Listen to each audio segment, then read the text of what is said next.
चाहूंगा बैसाख के महीने में, बैसाख के महीने में प्रयास करना एक कलश के अंदर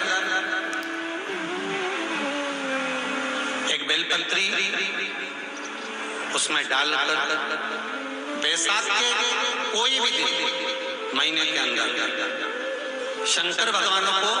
वो चढ़ा देना। और एक और बात बहुत अच्छी तरह से, अगर मान लो आपके पास में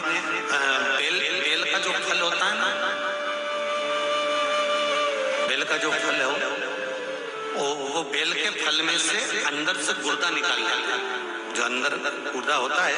वो गुर्दा निकाल लेते हैं और निकालने के बाद उसकी केवल जो खोल रह जाती है,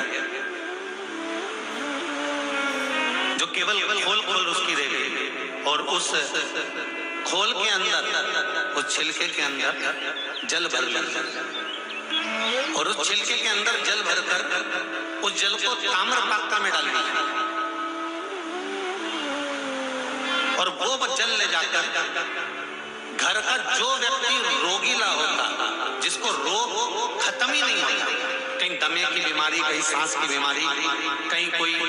शरीर में कुछ ना कुछ दुखता ही रहता है या शरीर में कुछ ना कुछ कष्ट रहता ही रहता है, तो वो जो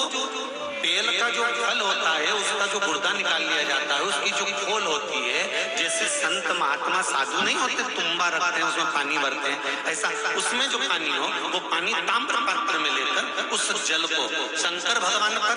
कुछ मात्रा में समर्पित कर दीजिए। थोड़ा सा जल बेलपत्री के वृक्ष के नीचे समर्पित कर दीजिए। जो शिव जी को जल चढ़ाया गया है उसी में से थोड़ा सा जल लेकर आओ और जो रोगीला व्यक्ति है बैसाख के महीने में उस जल को उसको पिला दीजिए। महाराज उसकी बीमारी उसके साथ नहीं रहेगी, धीरे धीरे समाप्त होना प्रारंभ।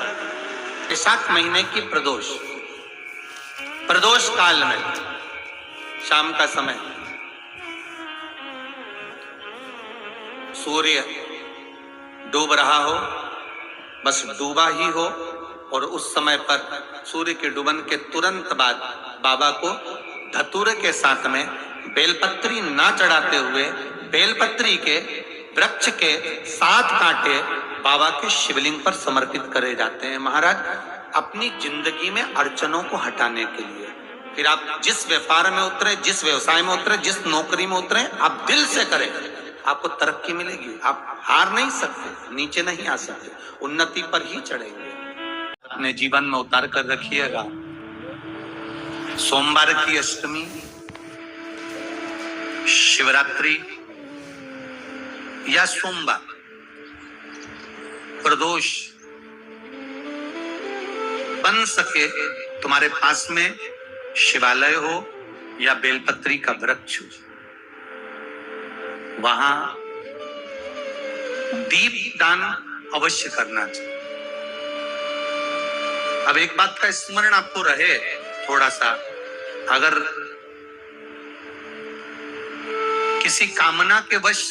अगर हम दीप लगा रहे हैं या हमारे मन में कोई भाव उत्पन्न है और हम बाबा से कहना चाहते हैं कि बाबा मेरा ये कार्य है आप पूर्ण करिएगा, तो फिर शिव मंदिर में भी लंबी बाती का दीप आप प्रदोष या सोमवार की अष्टमी या सोमवार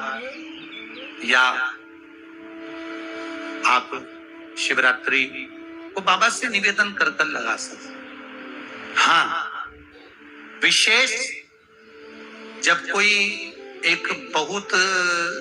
बहुत बड़ी बात हो और आपके कार्य में कहीं अटकल हो रही हो, तो एक ही दीप में 2 बातें, शिव और शक्ति, लंबी बाती बनाई शिव और शक्ति के नाम से, 2 बाती एक साथ एक दीप में भी लगा सकते। पर कब? जब विशेष कोई आपका कार्य हो और वो अटक रहा, विशेष कोई कार्य, और आप बाबा से प्रार्थना कर रहे हो,